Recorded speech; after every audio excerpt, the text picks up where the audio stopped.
Hello everyone, samahan niyo po ako. Magluluto tayo ng pork adobo. Pero bago po natin ito gawing adobo, i-marinate muna natin. At least 30 minutes. So ito na po yung karning baboy. Lagyan po natin ng garlic powder and black pepper powder. Maglalagay din po tayo ng pamintang buo and toyo. Maglalagay din po tayo ng oyster sauce. And then pagkatapos po nito i-mix natin and ilagay po natin sa fridge ng 30 minutes. Marinate po natin ito ng 30 minutes.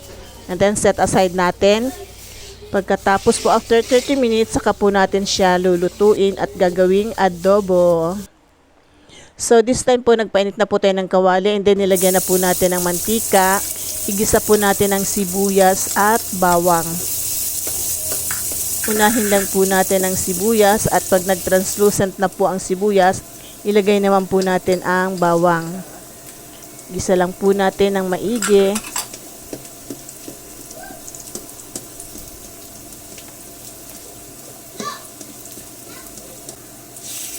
Ngayon na po, naman po ilagay na natin yung marinated na pork. Yung pong minarinate natin na baboy, ilagay na po natin.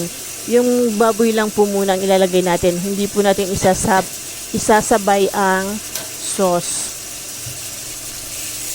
So, isangkot siya muna natin ang baboy.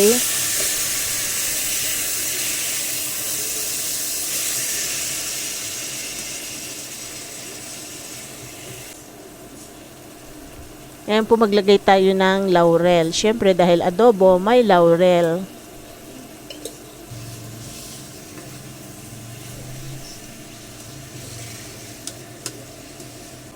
So, ngayon naman po, ilagay na natin yung marinade sauce.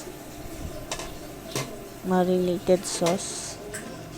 And maglalagay po tayo ng konting tubig para po sa pagpapalambot ng karne. So, takpan po natin at hayaan natin kumulo hanggang sa lumambot po yung karne. So, this time po, i-check natin. Malambot na po ang ating baboy.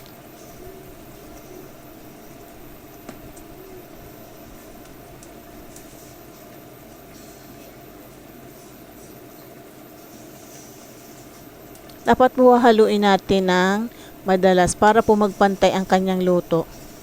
Takpan po ulit natin dahil hindi pa po malambot yung ating baboy.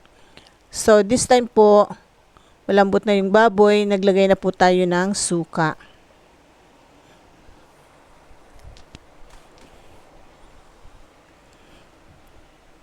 And then meron po akong natitirang mais, isang pirasong mais.